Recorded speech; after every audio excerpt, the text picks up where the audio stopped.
ना इधर ना उधर, सीधे मुद्दे पर नजर। और क्या है आज की खबर, आप देखना शुरू कर चुके हैं न्यूज़ 18 आपके पुनीत के साथ। मेरे साथ मेरे वरिष्ठ सहयोगी अंकुर जी मौजूद हैं, उनसे हम बात करने वाले हैं, क्योंकि अभी जो मौजूदा हालात बने हैं उसके बाद लोगों के मन में कई तरह के सवाल खड़े हो रहे हैं कि क्या युद्ध शुरू होने वाला है, शुरू होने वाला है तो किसकी तरफ से पहल होगी, और इसके अलावा कैसे शुरू होगा, कैसे अटैक किया जाएगा, किसके पास कितनी ताकत है, तमाम सारे सवाल हैं। और अभी क्या चल रहा है, सरकार अभी कर क्या रही है, बहुत सारे सवालों के जवाब जो है आज हम अपने इस वीडियो में आपको देने वाले हैं, उसी पर बात करने वाले हैं। सबसे पहले सिंधु जल समझौते की बात कर लेते हैं, जिसको लेकर कहा जा रहा है कि सिंधु जल समझौता जो है अब पाकिस्तान पानी के लिए तरसने वाला है। लेकिन क्या ऐसा होने वाला है वाकई में, इसी को लेकर अंकुर जी से समझते हैं कि अभी की मौजूदा जो परिस्थिति है उसके बाद आगे क्या होने वाला है और कब होने वाला है, असर कब पड़ेगा। अंकुर जी। धन्यवाद पुनीत। आगे क्या होगा, कैसे होगा, ये तो काफ़ी कॉम्प्लेक्स सवाल है, क्योंकि भारत सरकार का जो, अगर हम पहले भी हमारी हिस्ट्री रही है कि हम बता के तो नहीं करेंगे, बिल्कुल सही बात। और कब करेंगे वो भी पता नहीं है, क्योंकि पाकिस्तान तो एग्रेसिव रहता है हमेशा। क्योंकि पिछली बार जब बालाकोट में स्ट्राइक हुई थी तो उसने अगले दिन ही अपने विमान भेज दिए थे। बट हम कब करेंगे, कैसे करेंगे, आई थिंक गवर्नमेंट एनालाइज कर रही है, स्ट्रेटजी के तहत करेंगे। अब सवाल उठता है कि क्या चल रहा है। देखिए, पाकिस्तान की अगर हम बात करें तो जैसे जब ये मामला हुआ तो उसके बाद उन्होंने बयान जारी किया कि भारत अगर पानी रोकेगा तो एक्ट ऑफ वॉर होगा, तरह तरह की बातें हुई। अब पाकिस्तान के जो प्राइम मिनिस्टर हैं शहबाज शरीफ, उन्होंने कहा है कि हम थर्ड पार्टी इसकी जांच कराने को तैयार हैं। इसके बाद होम मिनिस्टर हैं वहाँ के मोहसिन नकवी, उनका भी बयान आया कि हम थर्ड पार्टी जांच कराने को तैयार हैं। तो कुल मिला के अब पाकिस्तान को थोड़ा रियलाइजेशन की तरफ अब जा रहा है। वो जो जिंगोइज्म वहाँ पे था कि लड़ाई कर देंगे जी, परमाणु बम है हमारे पास, वो उससे शायद बाहर निकलने की कोशिश कर रहा है। अब उसको मालूम पड़ रहा है कि धीरे धीरे कि एक्चुअल सिचुएशन क्या है। एक्चुअल सिचुएशन ये भी है कि सिंधु ट्रीटी एट एबेंस होने के बाद अब पानी की जानकारी, जो डेटा शेयर करता था इंडिया, वो भी नहीं मिलेगा। भारत पानी टैक्टिकली रोक भी सकता है, बहा भी सकता है ज़्यादा, वो उनको जानकारी नहीं मिलेगी। प्लस अब जो एग्रेशन आपने दोनों कंट्री के बीच में है तो उसका कहीं ना कहीं इकोनॉमिकल इम्पैक्ट भी होगा पाकिस्तान पे। तो अब शायद रियलाइजेशन की तरफ जा रहा है कि भाई ऐसे नहीं होती चीज़ें। जैसे आप सोच रहे थे कि आपने पहलगाम कर दिया, हमारे पास परमाणु बटन है, परमाणु एटॉमिक जो बटन होता है, पूरी दुनिया की नज़र उस पर होती है, चाहे आपके पास हो चाहे पड़ोसी के पास हो। पूरी दुनिया देखती है कि भाई साहब अगर ये बटन दबाया तो उसकी तबाही कितनी बड़ी होती है। तो मुझे लगता है कि अब रियलाइजेशन की तरफ है पाकिस्तान। दो चीज़ें मैं आपसे इसको इसी चर्चा में जोड़ रहा हूँ।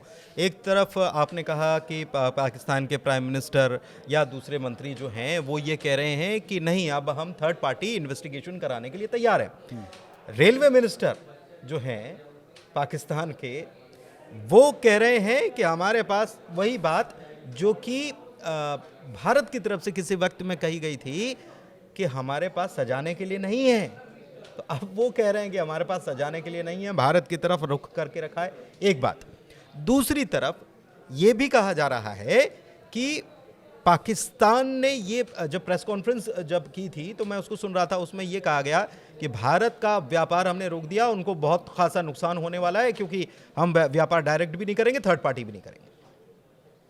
देखिए, पाकिस्तान में एक मिनिस्टर होते थे शेख रशीद, ये पीटीआई के मिनिस्टर थे, इमरान खान की सरकार में थे। उन्होंने सबसे पहले एक टर्म दिया था पाव पाव के बम, कि हम इंडिया पे पाव पाव के बम डाल देंगे। फिर उन्होंने कहा था कि टेक्टिकली न्यूक्लियर वेपन्स हैं पाकिस्तान के पास जो केवल हिंदुओं को मारेंगे, मुसलमानों को नहीं मारेंगे। अच्छा। तो वो भी रेल मंत्री थे। तो आप मतलब आप ये समझ लीजिए कि क्या लेवल है, कैसी, मतलब किस सेंस में बात करते हैं। हाँ। दूसरी बात ये है कि सबसे पहले हम डिस्कस कर लेते हैं कि न्यूक्लियर डॉक्ट्रिन क्या है पाकिस्तान की और हाउ इट विल वर्क। और फिर हम ये भी डिस्कस करेंगे कि अगर न्यूक्लियर कन्फ्रंटेशन होता है तो किन सूरतों में हो सकता है। तो सबसे पहले अगर हम न्यूक्लियर डॉक्ट्रिन की बात करें पाकिस्तान की, तो पाकिस्तान ने तीन चार चीज़ें अंडरलाइन की हुई हैं। उसमें पहली लाइन ये है कि अगर पानी रोका तो हम उसको युद्ध मानेंगे और युद्ध हम किसी मानेंगे। भी सीमा तक जा सकते हैं। ठीक है। अगर इंडियन फोर्सेस पाकिस्तान की किसी ज़मीन पे कब्जा करती है, चाहे वो पंजाब प्रोविंस है या सिंध है, तो भी हम उसको एक्ट ऑफ वॉर और हम न्यूक्लियर का ऑप्शन रखेंगे। तीसरा ये है कि कराची एयरपोर्ट को अगर ब्लॉकेड किया, जो इकोनॉमिकल एक्टिविटीज़ हैं पाकिस्तान की, अगर उनको रोकने की कोशिश की, तो then we will use the nuclear bomb. तो ये उसकी डॉक्ट्रिन है। अब सवाल उठता ये है, क्योंकि ये सवाल हर जगह पूछा जा रहा है, वीडियो में पूछा जा रहा है कि भाई दो न्यूक्लियर स्टेट्स हैं, और अगर पाकिस्तान ये सब करता है, जैसे वो कहता है कि हम फर्स्ट यूज़ करेंगे, उनकी डॉक्ट्रिन में साफ है कि हमारा जो परमाणु बम है वो फर्स्ट यूज़ के लिए है, उसमें ऐसा कुछ समझौता नहीं है इंडिया के साथ कि भाई हम पहली बार नहीं चलाएंगे। पहली बार में नहीं चलाएंगे। तो अगर इसकी बात करें हम, तो अब सवाल उठता ये है कि पाकिस्तान अगर न्यूक्लियर एस्केलेशन बढ़ता है और पाकिस्तान न्यूक्लियर की तरफ जाता है तो क्या होगा। देखिए, इसमें दो तीन चीज़ें हैं। पहली बात तो ये है कि इस बात का रियलाइजेशन पाकिस्तान को भी होगा कि अगर वो यूज़ करेगा तो इंडिया भी यूज़ करेगा। दूसरी बात ये है कि अगर वो न्यू दिल्ली को निशाना बनाता है, नई दिल्ली को, तो इंडिया भी उसके कई मल्टीपल सिटीज़ को निशाना बना सकता है। दूसरी बात ये है कि जब वो इस तरह की सिचुएशन करेगा तो जो रशिया है और अमेरिका है और चाइना है, ये तीन कंट्री हैं, उनको पता चलेगा। उनको पता कैसे चलेगा? उनको पता इसलिए चलेगा क्योंकि जो रडार सिस्टम है रशिया के पास, उसकी जो रेंज है वो 6000 किलोमीटर है।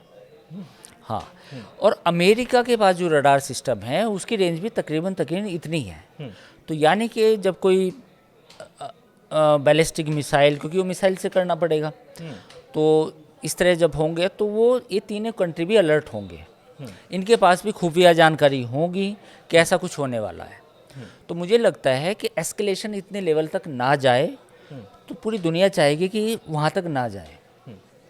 तो एक तो ये डॉक्ट्रिन यहाँ पे भी इस पे मतलब ये भी सेटल होती है कि पाकिस्तान ऐसा नहीं है कि न्यूक्लियर अटैक करना इतना आसान है, बच्चों का खेल है, बच्चों का खेल या मजाक हाँ, नहीं या है मजाक है कि हम बार-बार बोल दो हाँ कि हम बम फोड़ देंगे, हम बम फोड़ किसी देंगे। वॉर रूम में गए और बटन दबा दिया, उसके बाद ऐसा नहीं है।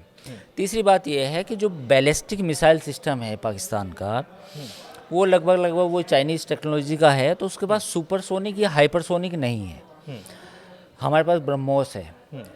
तो जब सुपरसोनिक हाइपरसोनिक नहीं है, तो ये मान के चलिए कि पाकिस्तान से अगर कोई मिसाइल छोड़ी जाती है और उसके वॉर हेड पे न्यूक्लियर मटेरियल है, तो उसको इंडिया आने में करीब 3 मिनट लगेंगे, 3 से 3.5 मिनट। देखिए, बहुत काम की इन्फॉर्मेशन आप बता रहे हैं। हाँ। 3 मिनट लगेंगे, हाँ। मतलब वहाँ से छोड़ेंगे तो 3 हाँ, मिनट 3 मिनट लगेंगे। तो ऐसे में इंडिया का अपना रडार सिस्टम भी है, जिसमें प्रद्युमन है, अश्विन है, S-400 भी है, जो काम करेंगे। मतलब वो उधर से अगर उन्होंने दागी तो उसके जवाब में हम भी दाग सकते हैं। हाँ, इतने क्योंकि इस आपने दौरान। देखा होगा हाल ही में जो ईरान ने बैलिस्टिक मिसाइल इसराइल पर डाली इजराइल के थी, ऊपर डाली। तो इसराइल ने उनको ट्रैक कर लिया था। तो ऐसा नहीं है कि वो ट्रैकेबल नहीं है, उनको बीच में ख़त्म नहीं किया जा सकता। तो एक तो चीज़ ये भी है, और S-400 की ऑलरेडी एक डिलीवरी हो चुकी है, दूसरी लास्ट ईयर होनी थी, लेकिन यूक्रेन लड़ाई की वजह से वो डिलीवर नहीं हो नहीं पाई। हो पाया। तो एक तो ये है कि हमारे पास भी मिसाइल डिफेंस सिस्टम है। जो ये समझते हैं कि नहीं है, वो ऐसा नहीं है, इंटीग्रेटेड है, प्रद्युमन, अश्विन, S-400।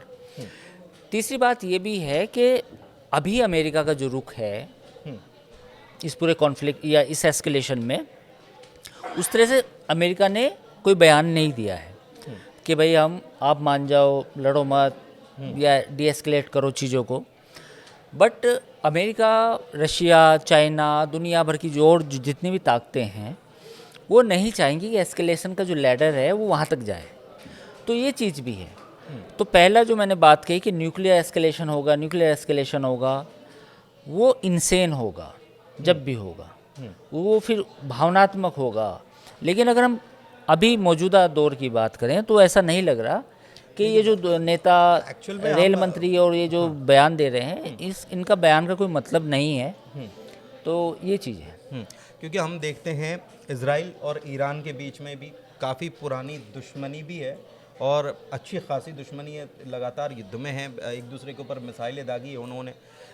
यूक्रेन और रशिया के बीच में चल रहा है, वहाँ पर भी परमाणु का बम का इस्तेमाल तो अभी तक नहीं हुआ। बिल्कुल ये बात भी है। और दूसरी बात मतलब ये है, आसान नहीं है, आसान नहीं है। दूसरी बात ये है, देखिए सरप्राइजिंगली ईरान के जो प्राइम मिनिस्टर हैं उन्होंने पीएम मोदी से बात की और तो तैयार है हाँ शायद मीडिएशन के लिए। उन्होंने ईरान के जो विदेश मंत्री हैं उन्होंने भी कहा कि भारत से बात की, उन्होंने काउंटर पार्ट जो एस जयशंकर है उनसे बात की, पाकिस्तान से भी बात की। उनको भी कहा कि ईरान आप दोनों हमारे पड़ोसी मुल्क हैं, आप ये सब ना करें। तो इस रीजन के लिए अब सवाल ये है कि लेकिन कॉन्फ्लिक्ट होगा तो कैसा होगा, अगला सवाल ये बनता है। तो इस पे हम बाद में आएंगे। ठीक है। वीडियो कैसा लगा ज़रूर बताइएगा कमेंट के ज़रिए, और साथ ही साथ हमारे चैनल को लाइक कीजिए, सब्सक्राइब कीजिए। आपका प्यार मिला तभी 7 मिलियन से ज़्यादा सब्सक्राइबर जो हैं वो हमारे हो चुके हैं, तो उसके लिए बहुत शुक्रिया। ऐसे ही जुड़ते रहिए, बहुत धन्यवाद।